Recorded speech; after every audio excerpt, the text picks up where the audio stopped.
qui viennent dans les phares, vous voyez les produits des femmes frontalières au niveau des supermarchés, des Auchan et tout ça. C'est ça notre objectif. Nous, notre objectif, c'est la durabilité. Donc, je crois que c'est ça. Au sortir de ce forum, je crois que le message est très bien parti.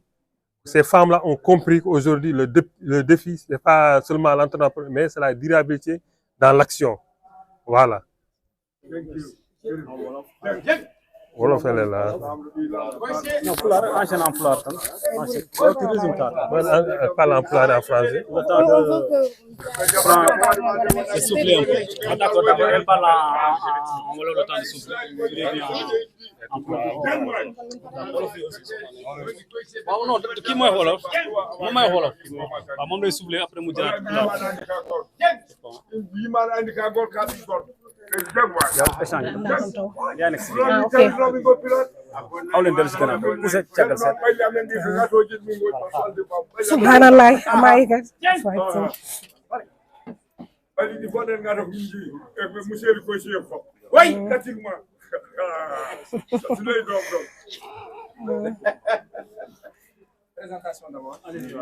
man maa ngi tudd Aminata madame Sy Aminata Anne maa ngi liggéey Puma di yor lépp loo xamante ni ci ay li jigéen yi di yëngu maanaam promotion féminine des activités féminines et également chargée des questions de genre Puma.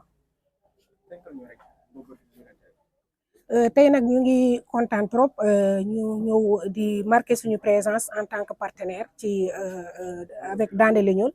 Partenariat bi nag dafa am spécificité parce que ci cadre repeuplement mooy bi sama collègue bi wax léegi mais tey nag parce que année tey dañu ne thème du festival bi entrepreneuriat féminin développement durable la maanaam lépp li jigéen yi di yëngatu ak loo xamante ni seen mujj waaw loolu moo tax tey ñu ñëw fii parce que dañ ciy yëngu aussi Puma day yëngu ci entrepreneuriat féminin di jàppale jigéen yi. c'est bon.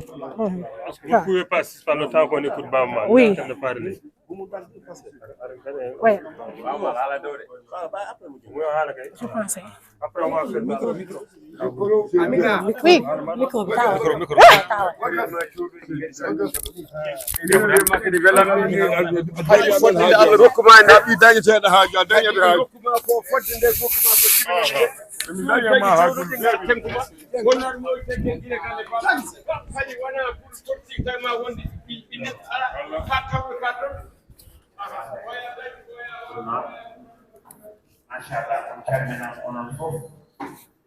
Je suis agréablement surpris de voir qu'on a beaucoup de notaires. Tout le monde a répondu présent et vraiment d'être réussi. Kadi adimino tan hande ko normalement pour uddite pour no wonde ɗo yino depuis le début kono noon no tawirmi saalode mbeɗa welti hen no haalirta ni et pour vous assurer que ko gonga emploi de temps o ene waɗi seere mais ittata mi waɗino promettre Ndiaye Sarr Mbodj e Seydou Gangue mami à l'ouverture te kadi eɗen jogui ɗo koɗo mo gandanɗa hoorema ko ndede yewtere surtout ko madame Sy haali ko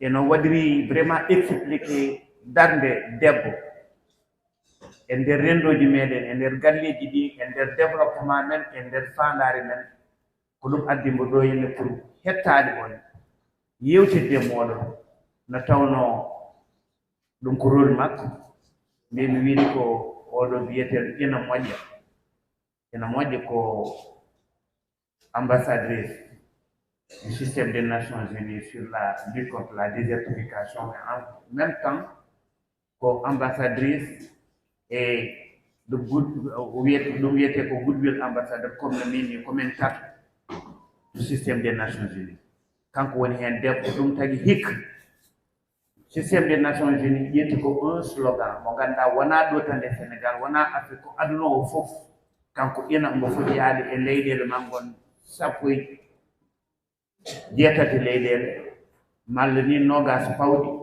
o yaha o to hawritay rewɓe o yewtide e rewɓe o eto andude holko rewɓe ɓe ɗo tolni holɗo rewɓe ɓe tolni e batte développement holto rewɓe ɓe cohliri hono ballal gummotoɗo guila systéme des nations unies ha e république aji meɗen gouvernement ji meɗen ɗum woni fonde ɗum woni darde makko en tant que ambassadeur du systéme des nations unies mami yalto joni mi ƴettoyama par ce que noon foti waade arde e udditgol hono ndeɗo yewtere min jalti min goppo on yewton e hakkude moɗon ɓuron wadde développé jewte ɗe jumɓi noon naton au plus profond par ce que ko ɗum so hunde yalti hen ko ɗum journaliste en ɓe cohli pour yaltide ɗum no hannirta ni so yeehi ha on gaynoyi noon mi arti min Baba Malo pour la culture du forum mi anda ɗum ko kanko inna moƴƴa o wawa hettade on o wawa andude o wawa famde vraiment blues du fleuve ko blues du fleuve gacci dande maayo ko blues du fleuve fina tawaji meɗen kono blues du fleuve ko blues du fleuve jewte hakkude meɗen mbawen dañde des solutions par ce que blues du fleuve fof ene waɗi un slogan ene waɗi un thème oɗo thème noon woni important par ce que no mbirumi ni au niveau du système des nations unies ɓe mbi ko hikka thème o ko her land her right jafoɗa seeɗa her land her right woni leydi ma e jeyi ma par ce que kamɓe ko kalɗa joni ko ɓe heewi paami machallah rewɓe ɓe e peccugol leydi ndi malla leyɗele ɗe malla leyɗe nde ganduɗa eɗen kotoroɗo men waɗa hen agriculture debbo ene heewi hen daweede so arte héritage ha yettanma e héritage hono ɗum ko leydi mo ganduɗa ko famille o jeeyi ɗum so tawi ndono ari eɓe keewi ittude seeɗa ɓe dokka hen debbo ƴetta ko heewi fof ɓe dokka worde ko yidde famde nde hono nafoore debbo e nder rendoji meɗen ɗum ɓe mbi koɓe saliɓe ɗum hankkandi par ce que no mbiruɗa ni so debbo so tottama responsabilité yo rentare ni yo ren leydi ndi yo waɗa investir yo waɗa agriculture malla waɗa élevage malla waɗa goɗɗum ganduɗa ko développement artirata ɗum ko tan koye nder famille ɗi par ce que kanko ɓuuri woƴede holno gurdameje les famille la won guila sukaɓe ha e nayeɓe ha tous les membres des familles en quelque sorte ɗum noon ene moƴƴi ene moƴƴi ina moƴƴa ara tawtere hono clôture moɗon o daña ɗo ko ɓami o ƴetta ɗo ma nawde men jartuɗen on jarama balla men kono kon sehilaɓam eyyi kon sehilaɓam jaafoɗe tan dokken ɓe kamɓe mbawi yewtirde no hannirte ni mbeɗa mi arta ɗo joni inchallahu rabbi firnde ɗe continue yewtere nde on hay goto yaltu somin gartide tawi on ɗoɓe ɗo ɗumen ajjoɓa inchallah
Ça c'est Wanje.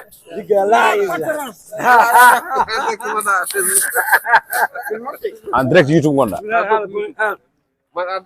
En direct YouTube Mansour Seck, l'ami de Baba Baydi Mal.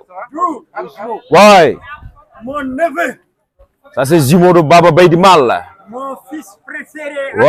Ouais, ça c'est mon père préféré. Et adoré aussi. D'une grande compétence incroyable. Ah, Mansour. Ça c'est bien.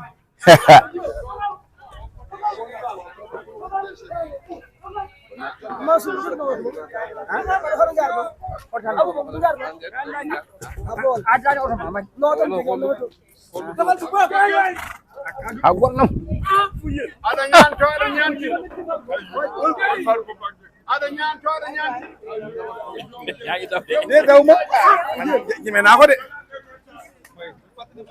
Pulago win aydo ay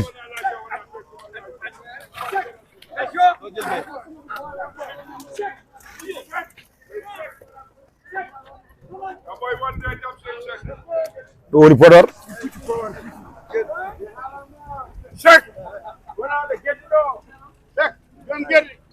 Masamba Kumba Jaw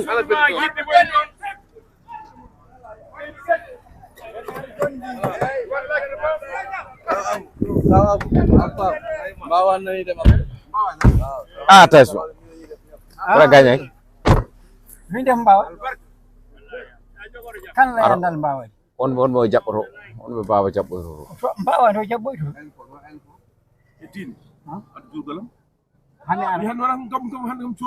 e bandiraɓe musidɓe tedduɓe heeɗiɓe rennaɓe gurdam bandiraɓe yeeɓiyankoɓe Titonde TV komin guiɗo moon sehil moon DJ Duuɗo e nder Podor eɗen gandi ko festival Blues du Fleuve 15e édition mo Elhadji Baba Baydi Mal waɗanta rendo ngo waɗanta rendo Afrique waɗanta mondaji aussi nde tawno eɗen gandi oɗo festival fa tabarakallah machallah ne waɗi des bailleurs aroɓe ummotoɓe aussi caggal leydi ummo toon to Hollande ummo aussi France ummo e leyɗele takkiɗe taariɗe ɗe kala gam yidde wadde investir e nder nokkuji meɗen ɗum noon eɗen gandi kanko Elhadji Baba Baydi Mal hande subaka noon no finde o ari ko ɗon no gandanɗa vraiment woni pima ɗo waɗata exposé projet ji mumen walla mbiyen bagasuji men ɗi gandanɗa vraiment ɗi puɗɗino wadde kanko noon Elhadji Baba Baydi Mal sikki ala ko ambassadeur pima kono kadi aussi ko ambassadeur Nations Unies o woni ambassadeur Oxfam eɗen gandi ene foof ne haadirti nan kono noon kadi aussi ko ambassadeur des famille Mimi han Mbawa.